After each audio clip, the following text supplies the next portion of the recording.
दरवाजे पर इसको खोलेंगे तो ये प्रारंभिक उसकी अवस्था है। और फिर इस अवस्था में जब इसको ताकत मिलेगी तो मन, बुद्धि और चित्त, इंद्रियां, इनके ऊपर में इसमें क्या होगा? सुधा विष्ट भर, सुधा विष्ट वही दो दल माई और जिए भाव का निश्चय माई।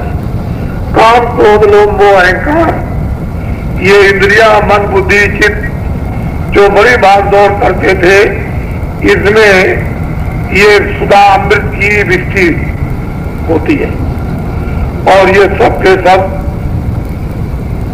मूर्छित हो जाते हैं, बेहोश हो जाते हैं। ऐसा इनको साख लगता है कि इनका होश स्वभाव जो इधर भाग दौड़ रस लेने का है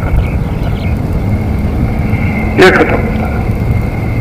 तो असल में चीज थी अंदर जाने की कि अमृत कहां पर बरसता है, कौन सा दो दल कमल कहां पर है, किस तरह से दो दल कमल में अमृत बरसेगा और किस तरह से कभी भालू ये सब मूर्छित हो जाएंगे, ये कैसे मालूम किया?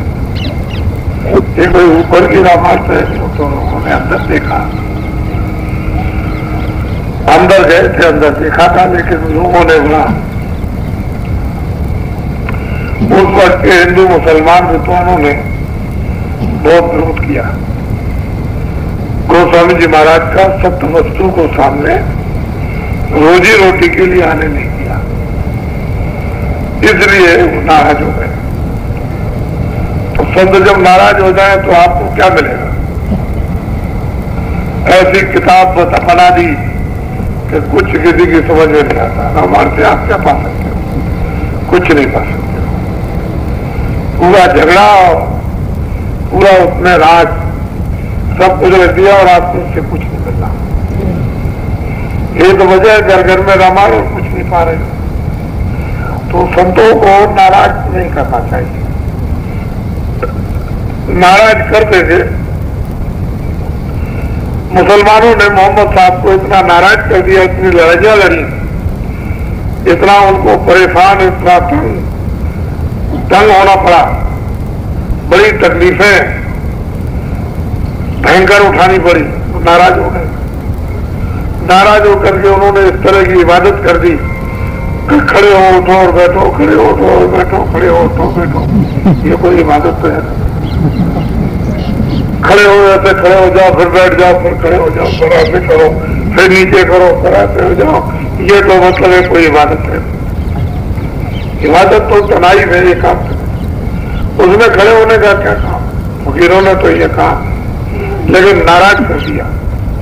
नाराज करने की वजह से ऐसा लिख करके चले गए, उनको कुछ मिलने वाला नहीं। यही काम इतना नाराज किया ईसा मसीह को कि सूली पे चढ़ा दिया, और ऐसा करके गए कि कुछ नहीं। फकीरों को, महात्माओं को, संतों को और योगियों को नाराज नहीं करना चाहिए। नहीं ऐसा करके चले जाएंगे बस तुम्हारा कहीं ठिकाना ही नहीं। तो सही बात है कि ठिकाना नहीं, बस ठोर की ठोर, वस्तु ठोर की ठोर, वेदी लीजिए साथ कर, दीनी वस्तु लगाए, कोट जन्म का पंथा फल में पहुंचाता है। वस्तु तो जो है वो तो महात्माओं के हाथ, वैसे आप चाहोगे तो नहीं हो सकते। यही कबीर को लोगों ने तंग किया जब उन्होंने अपनी इतनी दया की वर्षा महर उन्होंने की और वो वहां से आए और कुछ देना चाहे तो उन्होंने विरोध किया, कुछ नहीं दे सकते। जो काम उनको करना चाहिए था वो बात, संस्कार छोड़ेंगे लोगों को कुछ देंगे ऐसा नहीं है, लेकिन जो उनको दया करनी आपको लेनी चाहिए थी, जीवों को निवृत्त होना चाहिए तो नहीं हो पाया। संतों महात्माओं के वक्त में सब लोगों ने विरोध किया। इसी कारण से लोग उनकी उस अगाध संपत्ति से, उस दौलत से, रूहानियत, उस खजाने से आत्मिक ढंग से लोग वंचित है। नहीं तो वो तो सब कुछ करने को तैयार है।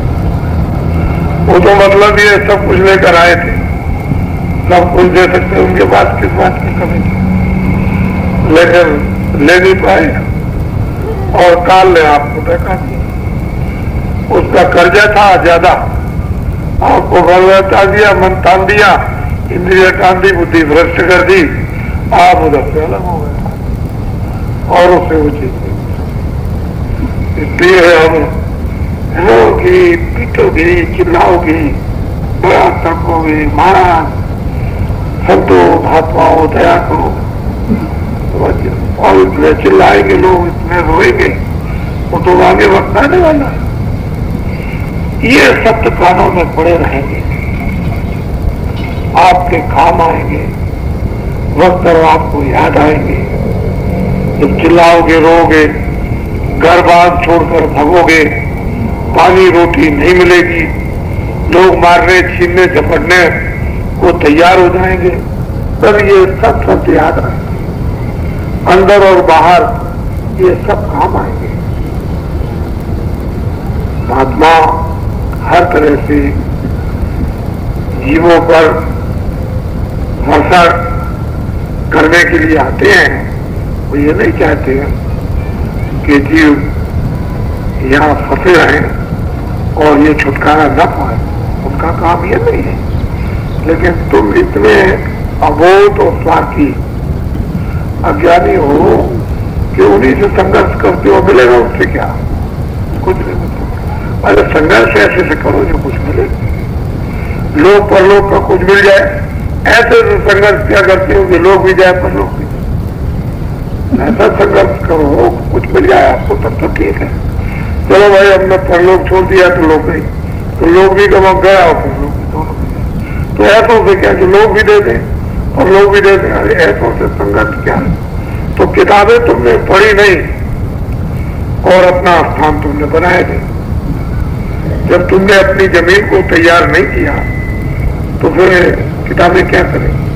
किताबें तो एक मदद करती थी कि जमीन तैयार करो, जमीन को तैयार करना था।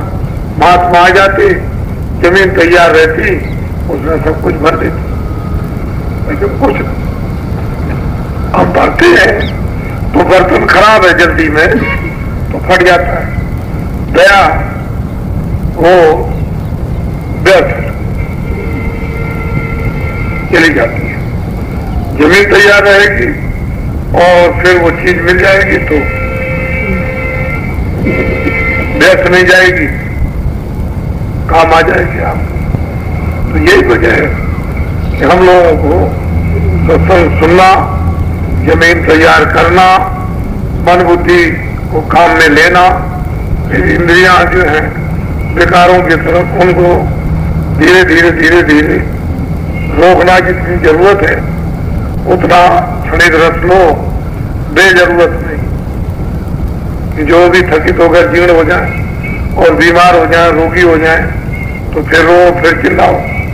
तो ऐसा नहीं, स्वस्थ रखो, काम लो, आग से, काम से, सबसे स्वस्थ में काम लो, स्वस्थ में क्षणिक आनंद लो और सत्संग सुनो, मजबूत हो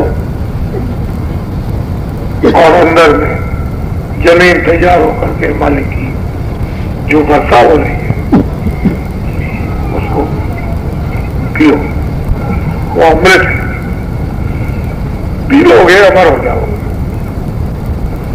नहीं मुंह बंद रखोगे, वर्षा होती रहेगी तो जमीन तैयार रहेगी, कहाँ बूंद गिरेगी अमृत की?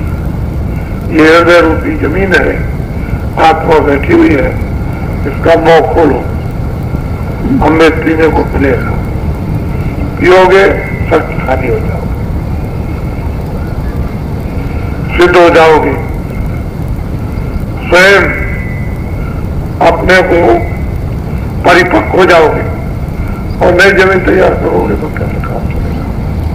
तो तैयारी तो नीचे से करनी थी। जब यहां से तैयारी करके और पिंड के नाके पर आ जाती है और मुकम्मल मन बुद्धि चित्त इंद्रियां ये सब हमारा साथ देती थी, काम क्रोध लोभ मोह अहंकार ये सब हमारे वशीभूत हो जाते, जितनी जरूरत होती उतना काम लेते और फिर इनको समेटे रहते और नाके में बैठ करके ये सिद्धि सच्ची प्राप्त कर लेते। सिद्धि मतलब शक्ति, शक्ति मतलब ज्ञान, ज्ञान मतलब आनंद, ये प्राप्त कर लेते हैं। पिंड के नाके पर बैठ करके तो अंड और ब्रह्मांडों की खबर हो जाती है। अब ना पिंड की खबर, ना अंड की खबर, न ब्रह्मांड। पिंड में क्या हो रहा है ये भी कुछ नहीं, अंड में क्या होगा वो, ब्रह्मांड में क्या है तो पता ही नहीं। तो पहले तो आपको पिंड का पता होना चाहिए था, वो जानकारी हो जाती है कि इंद्रियों को जिसलिए छोड़ा गया था वो तो पिंड का भी पता नहीं, इंद्रिया सब दूषित हो गई। इंद्रियों के दर्जाओं बैठ करके ये औजार ये भी सब मेरे दूषित हो गए, तो उसका तो कोई सुख है, कोई शांति है। इसलिए ये सब चीजें निर्मल पवित्र होकर के नाके